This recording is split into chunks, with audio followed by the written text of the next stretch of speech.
안녕하세요. 꽃내음 플레음입니다. 이번 시간은 라일락이에요.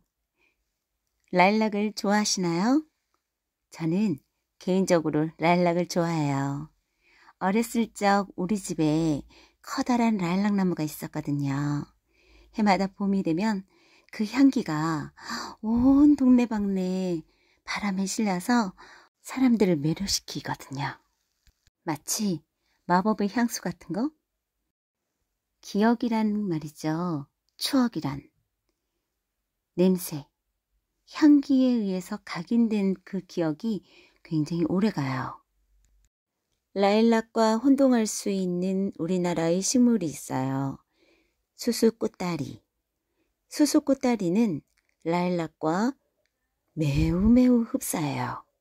아주 비슷해요. 혼동할 수 있습니다. 그런데 수수꽃다리 말고도 개회나무, 정향나무도 있어요. 정말 비슷해요. 개회나무에서는 꽃 개회나무가 있고 버들 개회나무가 있어요. 옛날 어른들은 이 모든 것들을 다 통틀어서 그냥 수수꽃다리라고 부릅니다. 수수꽃다리, 정향나무, 개회나무, 서양에서는 라일락, 영문명도 그냥 라일락이에요.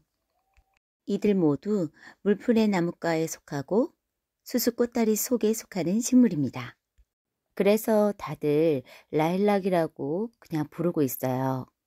하지만 우리나라의 자생종, 특산종들은 꼭 아시고 지켜줬으면 좋겠어요. 예를 들자면 미스김 라일락. 미스김 라일락 모두들 아시죠? 많이 들어보셨을 거예요. 미스김 라일락은 우리나라의 특산종을 개량시킨 거예요. 하지만 그거 아세요? 판권은 미국이 가지고 있다는 거. 품종 개량을 해서 만들어낸 사람, 그 사람이 속한 나라, 그 나라에 판권이 있다고 합니다. 그래서 아주 어처구니 없게도 우리는 로열티를 지불하면서 수입을 하고 있어요. 왠지 모르게 참 씁쓸해요. 우리는 왜 그런 생각을 못했을까? 우리는 왜 품종 개량을 하지 못했지? 우리도 하면 얼마든지 할 수 있을 텐데 그런 아쉬움이 남습니다. 하지만 시대가 그 시대에는 그럴 수밖에 없었어요.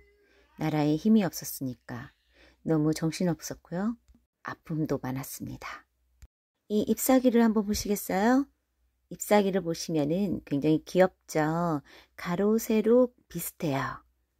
정향나무, 개회나무, 수수꽃다리, 우리나라의 고유 특산종들은 이렇게 잎사귀가 가로, 세로 길이가 비슷해요. 하지만 서양의 라일락 같은 경우는 세로의 길이가 길어요. 그래서 라일락 잎사귀를 보면 늘씬하다는 느낌이 들어요. 전 세계적으로 라일락도 품종이 굉장히 많아요. 더 좋은 라일락을 만들기 위해서 개량 품종되는 것들이 많을 테니까요. 하지만 이렇게 개량 품종 되다 보면은 그 경계가 모호해질 것 같아요. 마치 모란과 작약을 얘기하듯이 말이에요. 품종 개량되다 보니까 모란의 성질과 작약의 성질이 같이 동시에 나타나는 경우가 있거든요. 그래서 이제는 하이브리드라고 해서 교잡종이라고 많이 불리우고 있습니다.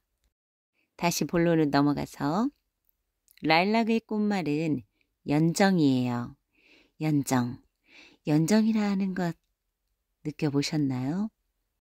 연정. 이성을 그리워하고 사모하는 마음. 사랑. 사랑. 그런 때가 있었던가? 그런 때가 있었지. 까마득히 옛날 일 같네요. 학창시절. 그 흔한 짝사랑, 그 흔한 연애도 저는 못 해봤어요. 이제 와서 왜 그랬을까 후회됩니다. 제가 남들보다 조금 늦부지였거든요. 사춘기가 없었어요. 사춘기가 너무 늦게 왔었나 봐요. 심지어 고등학교 때 친구들이 저보고 비정상이라고 했어요. 제가 생각할 때도 조금 이상했어요. 예를 들자면 등하굣길에 친구들과 길을 가다 보면은 나란히 서서 가잖아요. 그러면 한 대여섯 명이 이렇게 몰려서 갈 수도 있는데 이제 반대로 저는 이제 혼자 가고 앞에서 남학생들이 대여섯 명이 길을 막고 이렇게 얘기하면서 오고 있어요. 그런데 다른 친구들 같았으면은 왠지 모르게 부끄러워하고 길 한쪽으로 피해서 잠시 피해 있다가 길을 가든지 그러는데 저 같은 경우는 그냥 아무렇지도 않게 그냥 그 애들 사이로 지나가요.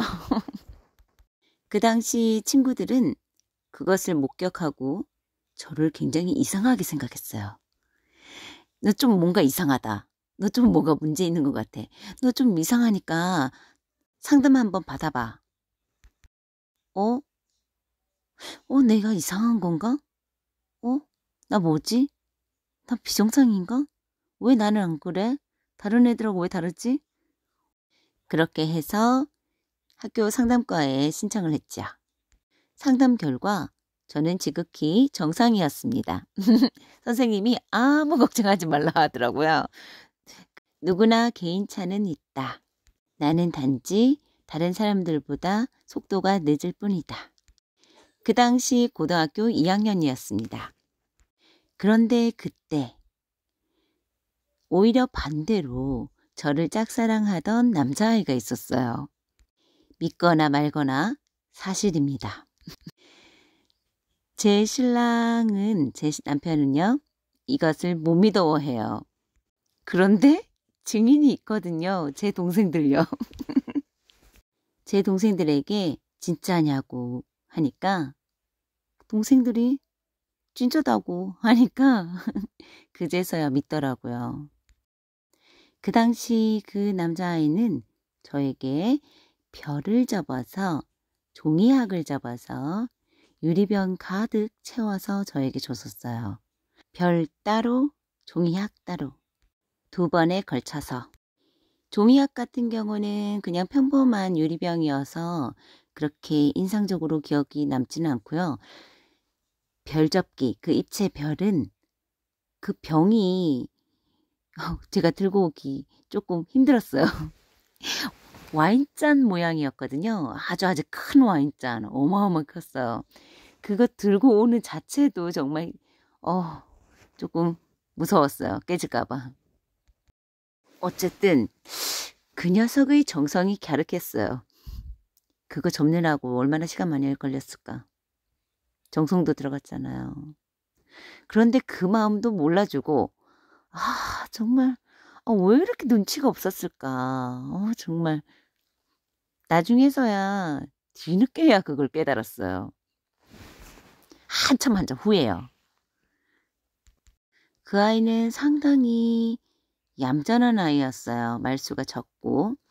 아무튼 꽤 성실한 아이였는데 그 아이가 저에게 그것을 아무 말 없이 그냥 툭 건네길래 뜻밖이었죠? 이거 뭐지? 왜 나한테 주지? 그래서 제가 그 아이에게 이걸 왜 나한테 줘? 이렇게 물었거든요. 그랬더니 그 아이는 그냥 주고 싶어서. 그게 다예요.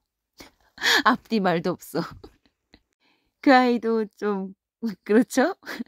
저는 전혀 눈치가 없고 그렇게 서로 타이밍이 맞지 않았어요. 사랑은 타이밍이다.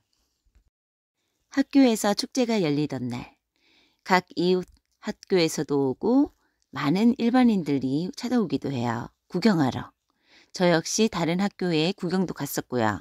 어쨌든 그날 그 아이는 제게 장미꽃 한 다발을 줬어요. 친구들은 모두들 웅성웅성거리고 수군거리죠. 제가 너 좋아하나 봐. 그래서 저는 친구들에게 아니야, 동생이야. 그리고 그런 거 아니야. 그랬더니 친구들은 으이구, 바보야. 너만 모르거든, 너만. 지금 다른 사람들 다 알아.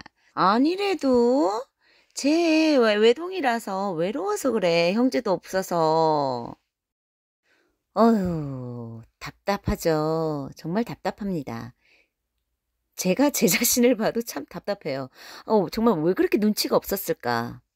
어찌됐든, 시간이 참 빠릅니다.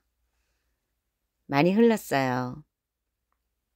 그 아이는 지금 어디서 어떻게 살고 있을까요? 잘 지낼까?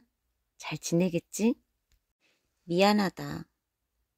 나 그때 진짜 아무 생각 없었어. 나 너무 늦부지였거든. 특별히 네가 싫어서 그런 것도 아니고 마음에 들지 않아서 그런 것도 아니야. 단순히 난 또래보다 속도가 느렸을 뿐이야. 그래서 눈치가 없었어. 눈치를 챌 수도 없었고. 옆에서 친구들이 계속해서 말을 하더라도 나는 그걸 깨닫지 못했어. 아니, 들으려고 하지 않았던 것 같아. 왜냐하면 내가 그렇게 못 느끼니까. 대학을 진학하고서도 한참 후에야 알았지. 22살? 그래, 22살 때 깨달았던 것 같다. 그때는 이미 늦었지. 너랑 소식이 끊겼으니까. 어찌됐든 나는 너를 좋은 기억으로 기억하고 있어. 항상 풋풋한 17살. 귀엽다. 그나마 다행인 것은 내가 워낙 눈치가 없어서 너한테 상처 주는 말을 하지 않았다는 거. 천만 다행이라고 생각해. 그래도 눈치 없는 거는 좀 그렇긴 해. 그래서 오히려 그게 속상하고 미워할 수도 있고 원망할 수도 있겠다는 생각은 하고 있어. 그래도 아마 너는 알고 있었을 거야. 분명 알고 있었을 거야. 내가 어떤 아이였다는 것을. 그러니 그렇게 원망하지는 않을 것 같아. 그렇게 나를 미워하지도 않을 것 같고 그냥 좋은 기억으로 기억해 주겠지. 우리의 학창시절은 그렇게 정말 순수하게 보냈다. 제가 또 삼천포에 빠졌어요. 제가 얘기하다 보면은 한 번씩 이렇게 삼천포에 빠지기도 합니다. 누구나 추억이 있습니다. 나는 좋은 기억으로 기억하고 있지만 상대방은 나쁜 기억으로 기억할 수도 있는 거고요. 반대로 상대방은 좋은 기억만 기억하고 있지만 나는 나쁜 기억을 기억하고 있는 경우도 있습니다. 이왕이면 모두가 좋은 기억만을 가지고 있다면 얼마나 좋을까요? 그런 만남이었다면 얼마나 좋았을까요? 서로가 서로를 생각하는 만큼 상처 주는 말도 미워하는 마음도 증오하는 마음도 사그라들면 얼마나 좋을까요? 후회는 해봤자 아무 소용없잖아요. 다시 돌아갈 수도 없는 거고 다시 되돌릴 수도 없잖아요. 뿌린 대로 거둔다고 했습니다. 하지만 상처받은 마음은 어느 누구도 도와줄 수가 없어요. 스스로 자신을 치유해야 돼요. 온전한 나만의 시간을 가지세요. 식물을 가까이 하거나 가꾸다 보면 정서적으로 안정감을 되찾아줍니다. 내가 가꾸는 식물은 책임감이 따르죠. 내가 어떻게 하느냐에 따라서 식물이 죽거나 살 수가 있습니다. 어쩌면 나도 그러한 가꿈이, 돌봄이 필요할 수도 있어요. 식물을 가꾸다 보면 스스로 어느 순간 치유가 되고 있음을 느낍니다. 나 자신을 위해 식물을 가꾸어 보세요.